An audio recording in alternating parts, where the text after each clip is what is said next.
Hi there, and welcome to the Sugaridoo YouTube channel.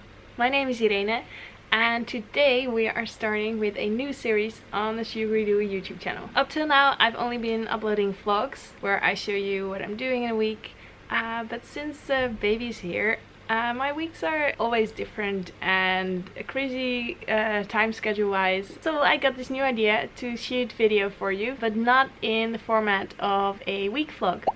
I'm just going to shoot videos about projects I'm working on, or I will do a Q&A, or I'll try out a new technique and show you what I think of it, or maybe a book review or anything like that. So the videos are going to change a little bit, but the good thing is I'm not going anywhere, so there are new videos going to be uploaded. So if you don't want to miss out on any content, just click subscribe and hit the bell sign to get notifications when there's a new video online.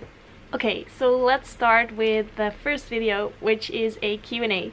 I got a question from Tiger Baby 25, and she asks, what is the difference between English paper piecing and foundation paper piecing? Which is a very good question because they are both paper piecing, right? Yes, they are. They do both piece with paper, but they do it in a very different way. I almost always do foundation paper piecing, and that technique is explained in a video which I will be linking somewhere in the screen, or if not, in the comments below. In that video I explain exactly how the technique works, but the idea behind foundation paper piecing is that you take a piece of paper, you draw a pattern on it with straight lines, and you put in the numbers of the order in which the pieces of fabric should be sewn. And then it's just like paint by numbers. You place first the number 1 and 2 pieces of fabric, you place it on the paper, and you use the lines of the pattern on the paper to sew. So you sew through the paper, and that way you use the paper as a guidance, as a foundation for your piecing. So that's foundation paper piecing. English paper piecing, however, is something different. And little confession, I have never done English paper piecing.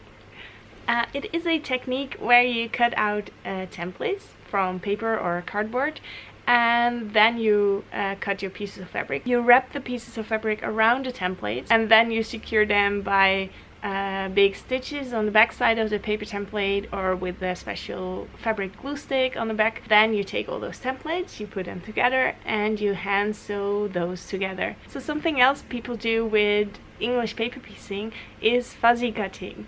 And what's fuzzy cutting? It's taking interesting pieces of your fabric and center it on your paper template for English paper piecing, and then you can sew it together. This is Angie's Instagram account called A Little Patchwork, and she does the most beautiful English paper piecing.